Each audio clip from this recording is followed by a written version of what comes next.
Welcome back to the IU427 garage, everybody. We are back to work on the coupe. As you can see, the radiator is out. I have it over here on the bench with the new fan that we purchased sitting on top of the shroud.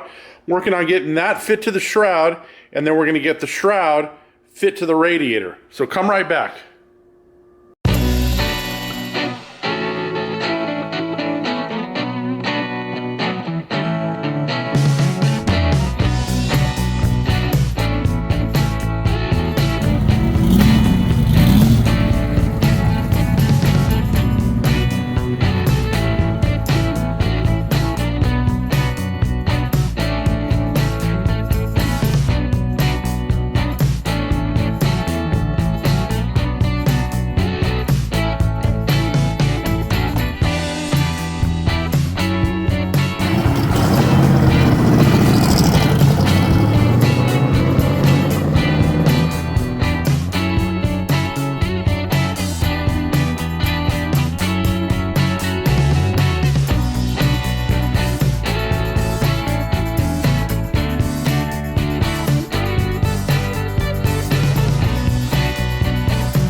So I'm going to work on getting the radiator all kind of put together, that sandwich of the fan, the shroud, and the actual radiator itself.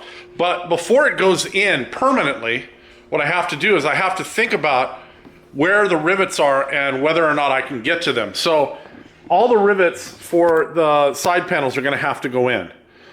So all of the ones along the side are going to have to go in on each side. Then on the bottom or the back, I'm going to have to make sure that I get them to an area, all the rivets anyways, that, I can get the rivet gun in. So, I don't really have to come any higher than here for right now. But at the same time, it would be better just to get as many rivets in place as I can so that as I'm riveting, if the radiator's in, I'm not dropping the tails of the rivets down into this crevice down here. So I'm trying to think of this, to where I'm not making more work for myself. What I don't want to do is I don't want to put this rear panel, this upper rear panel in permanently yet, because I've got to get our surge tank in here. And if you remember, if you were watching some of the videos for the Decades Cobra, that surge tank is sitting over on the back of the workbench here.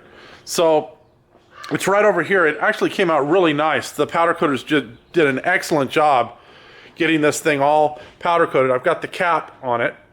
Here are our cool tubes. So I've got two cool tubes, and then another tube that I made. These are all powder coated, and those are going to go in the car. I'm trying to get the entire cooling system kind of mocked into place so that we can make one order for all of our gates. What are they called? Power grip, I think is what they call them.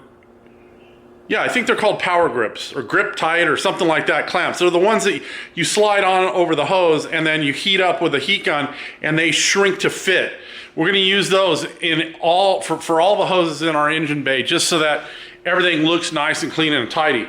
So again, I want to get as much of that aluminum in and riveted as I can, so when that radiator goes in for the kind of like the final time, I don't have to, come back to it later, but I do have to make concessions. I've got to make concessions for that surge tank so that I have enough room for that.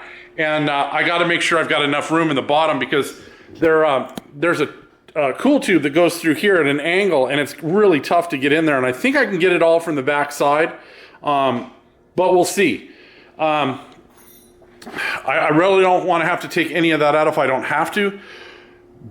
But again, it's been so long since I did a coupe, and I've never done a coupe with air conditioning, and so I don't know what's going to happen with all of the air conditioning hoses, the condenser and all that. We did get the condenser. I've actually got it sitting up on top of the car right here. So it's right here in that box. And we ordered one from Vintage Air, and they only had two choices for the size that we needed. And essentially the condenser is 22 inches long by by 14 inches wide. And how I figured that out is I actually looked at the picture in the assembly manual.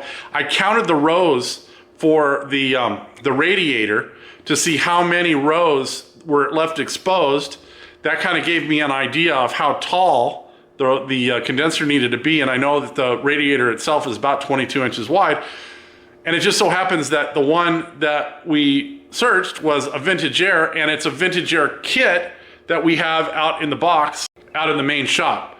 So it would appear, because the fittings seem to be the same size and everything, that we got the exact one that's supplied with the kit, but it should be close enough. Even if it's a little bit off, it should be close enough.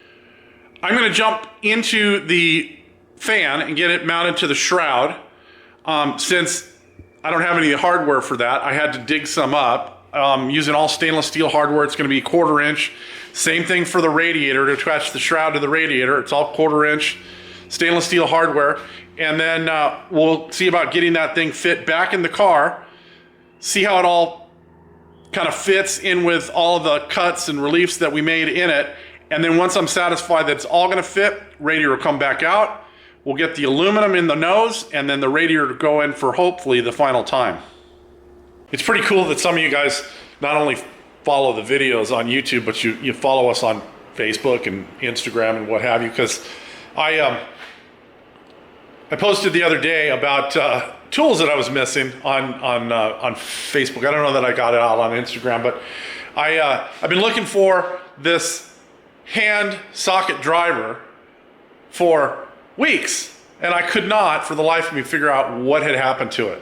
And then I remembered that before our trip, I had trouble with the turn signal switch on the truck and had to replace it. And so what I did is I took all the tools that I had used to install the new turn signal switch in the truck with us, just in case, something were to happen, I'd be able to get it out. But so first I looked in the truck, I couldn't find it in the truck, and then I finally made it out to the trailer yesterday looking for something else, and I found these tools in the tool bag, and I was like, oh, you idiot, they're right where you left them. So that was basically this collection of tools right here. A couple of screwdrivers, these small little screwdrivers. This is the hand driver that I was talking about. So there's an 8mm socket on the end of it. I've been looking for this because I've been putting stuff like this together today, and having one of these, people like to call it a nut driver, but it's actually a socket driver. It's handy because you can do most of the assembly without having to get a ratchet out. And so I found it. But so you can see I'm working on the condenser. I've got the radiator in place again. It'll probably come in and out at least one more time, if not more. I was struggling with this what do you want to call it? Like foam strip that needs to go in between the bracket and the radiator. The foam that I got compressed down to what I thought was going to work, and it didn't. It was just too tight, and so I had to take it back out. I'm going to go through the parts upstairs again, see if I can find this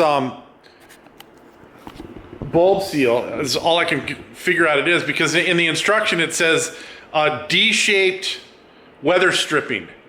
Okay, well, the bulb seal, kind of has a D shape to it, and there is some real thin stuff up there, but I thought it was for the window kit for the doors, and it may be. Maybe they include enough for the top of the radiator too. But again, the parts that we got were so misorganized with all of this stuff on this coupe that nothing's packaged the way it initially came. Nothing's marked. Every once in a while I will find a bag that has a part number on it, but then Factory 5 doesn't do a really good job of saying, use part number whatever, bulb seal, when you do the top bracket. So it's kind of a crapshoot, a guessing game. And it's been so long since I did a coupe that trying to remember how the last one was done is always difficult. One thing that we did, and I discussed this with the car owner before he left this last time he was here, is the inside of the nose aluminum. We decided that we were going to maintain the contrasting rivets. So we've got the silver rivets inside of the black panels. which it looks sharp. You've got to be very careful when you do it this way that your rivet spacing is spot on, because if it's not, it shows up immediately that, you know, your rivet spacing is not correct. So you want to make sure, like, you start from the middle and work your way out towards the corners so that everything kind of looks right. And then one thing we discussed is I told him, I said, we're going to have a tough time with the rivets that go down here to join the panels, because on the inside, if we put the rivets, you know, from this side out, we're going to end up with the tails of the rivets sticking out here. And I said, it's going to kind of be unsightly when the bonnet's up. It's not going to look finished. And what I suggested to him is that we use the same button head screws that we're going to use on the top of the foot boxes and along these panels right here. So we're gonna go ahead and we're gonna do these panels right here with button heads along with the tops of the foot boxes so that all of these panels are removable. So what we did on the side of the radiator tunnel is we did nylon locking nuts on the back side. This one right here was the only one I could not use a nylon locking nut because I just didn't have the space. Now, this is where your even spacing may get you into a little trouble. The panels, this panel and that panel, are exactly the same, left and right. But when they go in, they may not necessarily mate up with the chassis in the same location. So over on that side where the nut cleared no problem, over here, the nut was farther down on this frame member. And that's not a matter of the panels being different, because the panels are exactly the same. What it is there's discrepancy in the chassis from the driver's side of the car to the passenger side of the car, and that's the kind of stuff that you got to watch out for. I was really careful when I laid those out, but I laid them out for rivets.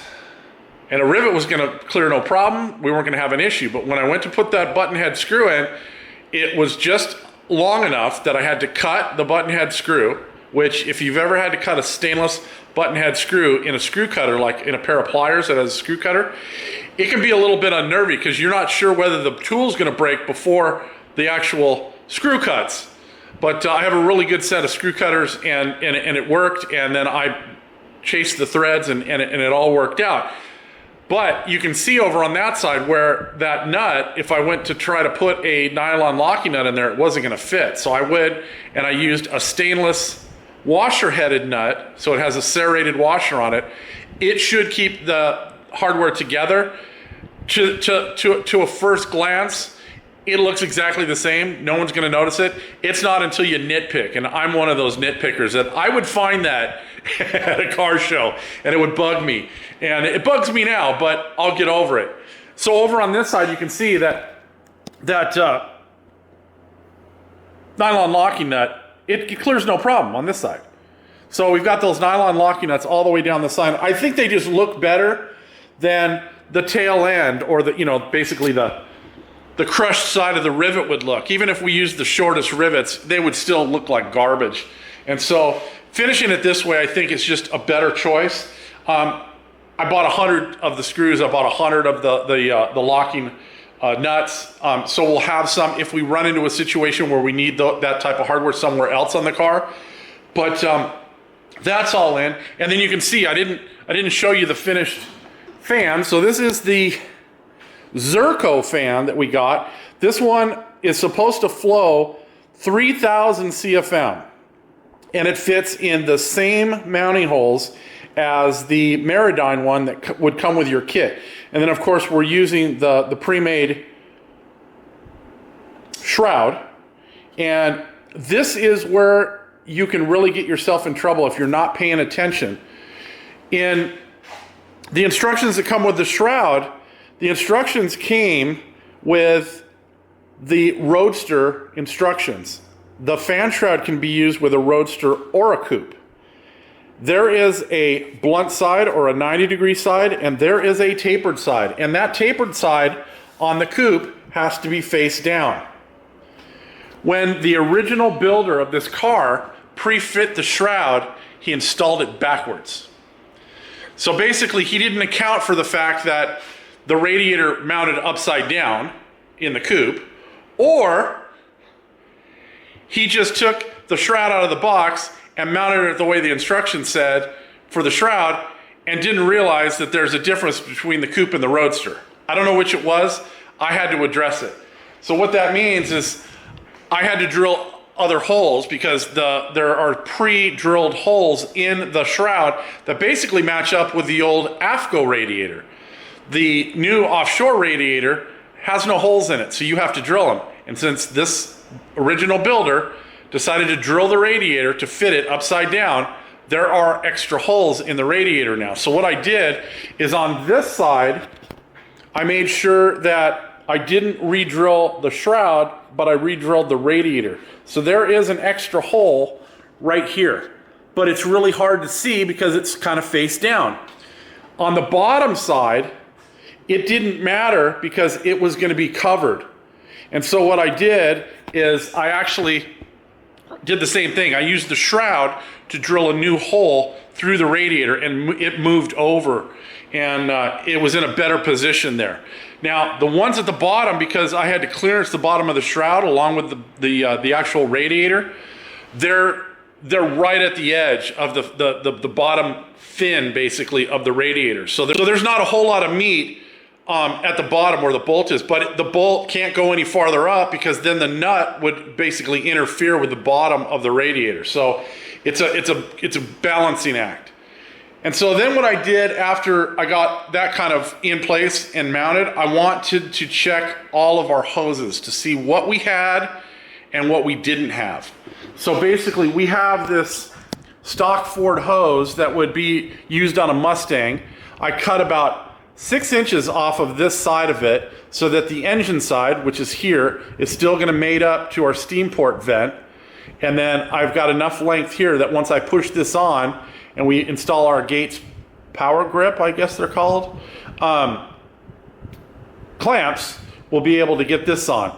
We had a hose for this. I've actually got it out in the main shop right now because I don't think we're going to use it. It just doesn't, it's not going to work well in the coupe. So what we're going to do is we're just going to get some 3/8 heater hose.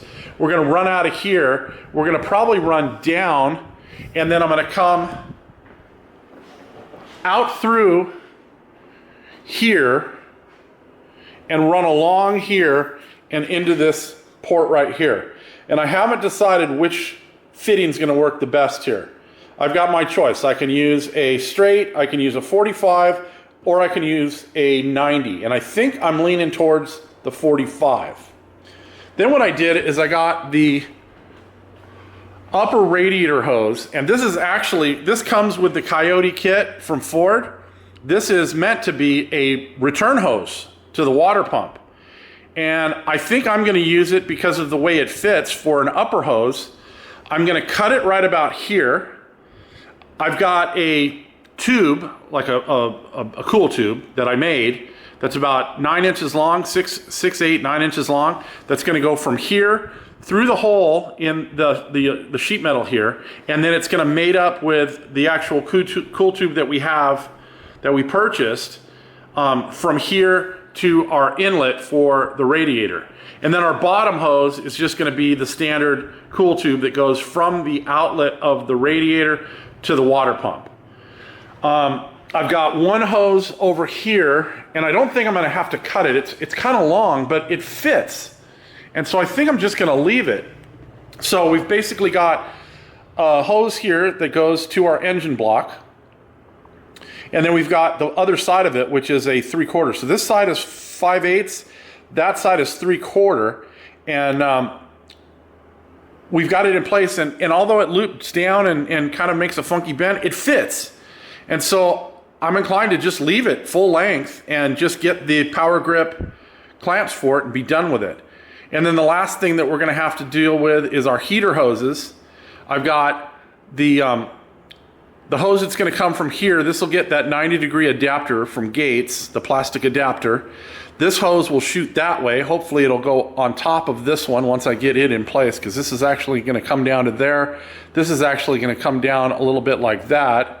And this should go right over the top of it. And then I'm searching right now, and I think I have a part number for that outlet right there that we had to shorten. And we had to shorten that because of our crossover tubes for our fuel injection So our fuel lines for the stack injection kind of limited us on height. So this pipe right here, is going to have a short 90 coming out of it towards the front of the car here, and then back this way. And we're going to put this four-way valve right up under here. So something like this. We're going to attach it to the bottom of the sheet metal here. And I have a bracket for it here. So we'll see how well that mounting bracket works and whether or not it's going to work for us, or whether I'm going to have to make another panel for the bottom. We'll see. But so the cooling system is well underway. I'm going to have to get this panel put back on to line up our heater inlets that are, I believe, right over here. And so that's kind of where I'm at right now. I'm working on that condenser, and I'm running into the same thing again, hardware issues. Now you would think, let me move this stuff out of the way. You would think that in this bag of hardware for the condenser, because I did find this in the AC parts box, that it would have all of the parts that we needed to mount the condenser. I've got all the nuts I need, right? So here's two more 1/4-inch nuts. I have the smaller machine screws and nuts that are going to mount the top, but I'm missing the stainless machine screws that mount the bottom to the radiator. They're just gone. They're not in the bag. And that means the bag got opened at some point. So I'm going to have to see if I can round up a couple of those. They're like a washer-headed stainless cap head screw, because I want them to match. And I might have some over in my hardware, because generally at the end of the build I end up with a couple of extra, onesies and twosies of all the different hardware. So I'll have to go through what I have here. I'm going to go through the box of hardware that we have for the car. Maybe they got thrown in there and they're just loose. But I was telling Mrs. IE427, boy, it was nice to get away from the coupe for a couple of weeks while we worked on the Decades Cobra, and we were gone on vacation. And coming back to it was okay for about the first day or two, and then the third day, the parts issue, the hardware issues and the parts issues just hit me again. It was like I had to take a deep breath and kind of walk away for a few minutes to come back.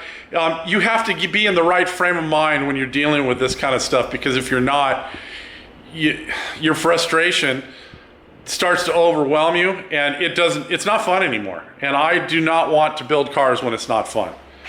I will check back with you guys just as soon as I've got something else to show you. We haven't done a music update in a while. Rolling Stones, Miss You. I mentioned the owner of the car stopped by a couple days ago, and he dropped off some parts and some fluids. So we've got 3 pints of the genuine Honda power steering fluid. That's the only power steering fluid I'll use anymore in any of these KRC power steering pumps, because any other fluid you use seems to make noise. I don't know if KRC has their own fluid, they may, but my guess is most of these companies probably just repackage Honda power steering fluid, because like I said, it's the only one that doesn't make noise. And then he dropped off some Dextron 3 ATF. That's for our transmission. In the Tremec instructions, it says that you can run the Dex 3 in there for break-in, and then they recommend you change it out to either their fluid or the Mobil 1 fluid. And I'll leave that up to the car owner. The funny thing is they don't tell you how long the break-in period is. Whether it's a series of miles or a series of months or weeks or whatever, it just says break in with this fluid and then change it out for the other. But without a guideline on when to change it out, it's kind of hard to determine when you need to do that. So I guess it's up to you to decide what the break-in period is. But so we've got that, and then I think we've got some Wilwood brake fluid on order as well. So I don't know when that's showing up. The owner's on vacation right now, and he'll be back in the next couple of days, so I'll have to catch up with him and find out about that. Now, what I forgot to show you, actually I showed it, but I didn't mention it, is our surge tank is in. So I showed you the surge tank all powder coated. It's now in the car. We've got our mounting bracket there in the front. I've got all the hardware in. It looks really good. A word of caution, if you're running this surge tank and you're running a stock style intake manifold for your Coyote, your surge tank will not fit in this area. You're gonna have to find another place to put it. I don't know where that other spot would be, because there's not a whole lot of room in the front of the car for this thing. So it worked out good for us because we were able to center it. It keeps, you know, all the stuff kind of symmetrical in the front of the car. So if I bring you here in the front, you know, the surge tank is right in the middle of the stacks. It looks like it, you know, it was designed to go there. If you're doing this on, you know, a car or an engine that has the stock style intake on it, you're going to have to be a little bit more creative. So that's where I'm at with that. I got the radiator mounted. Now I'm hoping that it's going to stay here. I swapped out the, what was it, the foam weather stripping that I had under here with some of the bulb seal. I seem to have got it in a position where it fits relatively well. I managed to drill the holes for the mount, the bracket, and I got it mounted on both sides. And I'm using some stainless steel hardware. These are 5/16 by 1.5 inches, which is what Factory 5 says to use in the build manual. However, we didn't have any of these in the box. So I had to dig through my hardware, which is still out right here. So you can see I've got all different sizes of these 5/16 stainless button head screws. And I dug through there. I found 2 good ones, and I put them on with nylon locking nuts. So the radiator, for the most part, is going to be staying in place, I hope. And we'll mount the condenser on the front in place. The vice grip clamps are just there to hold this bracket down in place while I'm fitting that condenser. So that's where I'm at today. I'll probably bring you guys back tomorrow, and hopefully I have the condenser mounted by then. All right, everybody, it's been a couple of days. I have been working on this condenser for 4 days. Now, I've said this before, you have to understand, I'm working on this just like most of you are in your home, garage, or shop. You know, I'm doing this in my spare time away from my primary job. So, you know, I get home in the afternoon, I spend a couple hours in the shop each evening, and I just try to chip away at the project, you know, every day. So when I say 4 days, it's not like 8-hour days. You know, I'm probably out here an hour to 3 hours each night. It just depends on, you know, my schedule, how much time I have to dedicate to it, etc. You guys get that. If you're retired and you have unlimited time to work on the car, I think that'd be great. But I'm not quite ready to retire from my primary gig yet. So here's where I'm at. I'm not done. And that's what just pisses me off right now, because I've been working really hard to get done, and everything seems to be working against me. Now, the one thing that I have to do still is I've got to get in here and I have to change out this hardware. It's just not long enough. The supplied hardware that came with this just isn't long enough to go through all of this and get the nylon locking nut to engage. But here's why. I redid these brackets. The way they have you do these in the manual is they have this spacer up here, and then this bracket is right against the radiator. Well, the problem was, and I don't know if I can get the light in to see right where it was making contact. Basically, the head of the bolt was making contact right there. You see that little dimple in the coil of the radiator? And in my experience, that's bad.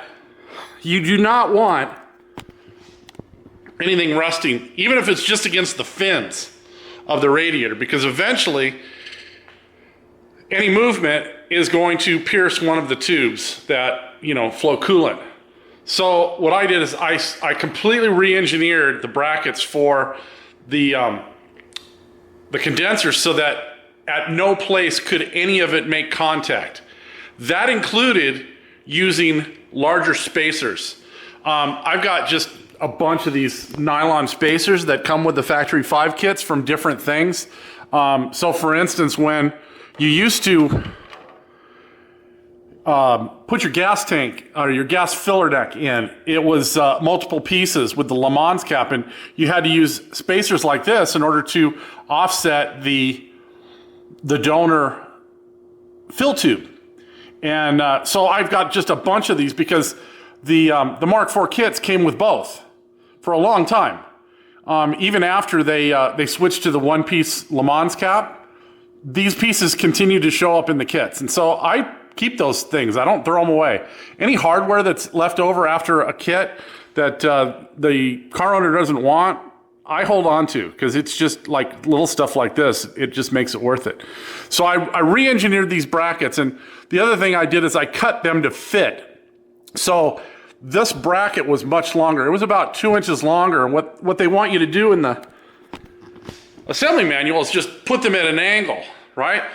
But my OCD tends to always kick in situations like this, and I can't do that. I simply can't do that. So I cut the brackets, I drilled new holes, and you can see I've got those brackets straight up and down. And by spacing the condenser off of the radiator a little bit farther, it actually left a gap here. So we're not right up against this weld. And when I used the spacers that came with the kit in the hardware, they weren't going to be long enough. And we were right up against the radiator. And again, without any type of clearance between those two pieces, eventually something's got to give. Because even though this is pretty secure in here, I'm trying to move it, it's secure now. Over time, it's bound to loosen up a little bit, and you don't want those pieces rattling together. So the condenser, I still need the hardware for here and over here. But let me lower this down. I'll show you how we laid it out, kind of according to the manual, and then how we installed it. The top mount is difficult, I'm gonna say, because there are so many things going on up here that you have to take into account. One of those being, which way the hardware is going to go in if you're using the fan shroud like we're using. If you're just putting your radiator fan on according to the assembly manual, you're probably not going to have this issue with the hardware. But I had to put the heads of the bolts, the round side of the bolt heads, facing the inside of the core section where this upper mount goes, because if I didn't, then I would have interference between the actual upper mount and the hardware. And I kind of had to make concessions here as I was mounting the condenser. You can see there's this little wave in the piece right here, and that's not anything to do with the radiator. It actually has to do with the condenser. If you look down the condenser, it's kind of bowed right here at the end. And I don't know if that's just part of the manufacturing process or what, but in order to get it mounted against the radiator, it wanted to pull this fin out of the upper mount. And as I looked at it and trying to possibly remedy it some way, I was going to have to increase the size of the spacer up here on the top to a point where it would just look ridiculous. And so I thought it was better just to leave it the way it was. The nut is just contacting the inside of the mount there, but you can see right down here, it's straight all the way across. So the steel of the actual upper mount is holding this whole piece straight here, and it's just right here at the end where it's got this little dip in it. So I'm gonna leave it.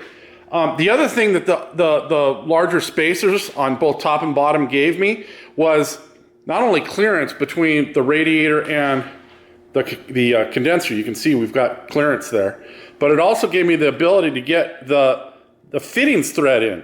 When I used the spacers that came with this, they were quite a bit, they were about 1/4 of an inch shorter, and I didn't have enough room to thread this on. So there's a couple of reasons why we went with longer spacers. And I laid this out exactly the way it's shown in the assembly manual, meaning I've got a 45-degree fitting on this number 8 fitting at the top. I've got a 90-degree at the bottom for the number 6 fitting on the bottom there. I haven't looked into where the hoses need to route yet, but I wanted to make sure that I put them pretty much where they said they needed to go in the assembly manual.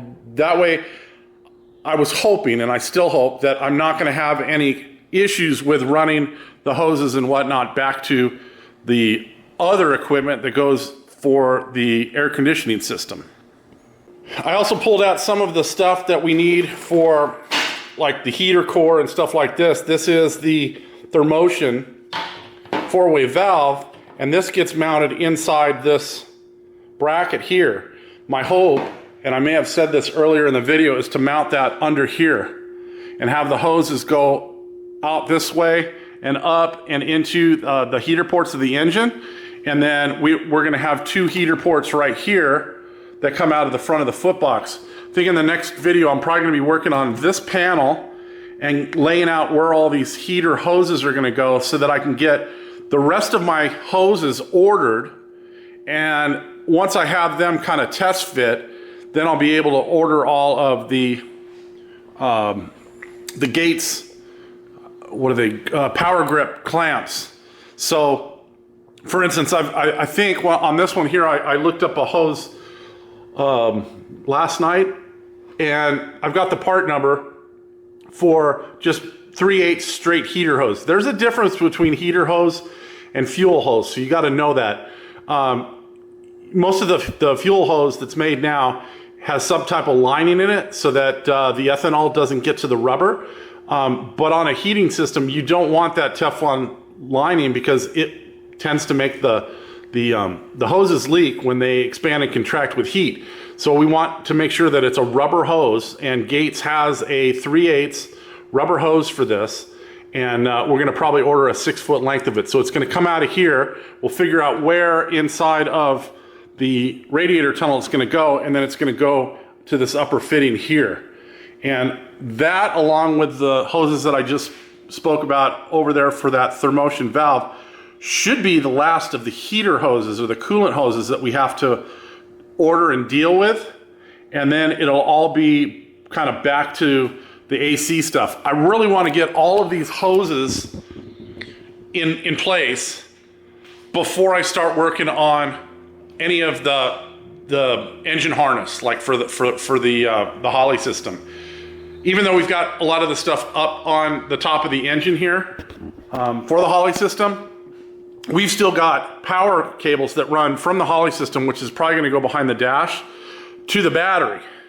But those are a lot easier to route than even a heater hose, like a 5/8 heater hose. Once it's in place, it's easier to route the electric around that than trying to route the heater hoses around the electrical harness for the car. So that's why I'm doing this in the manner that I'm doing it.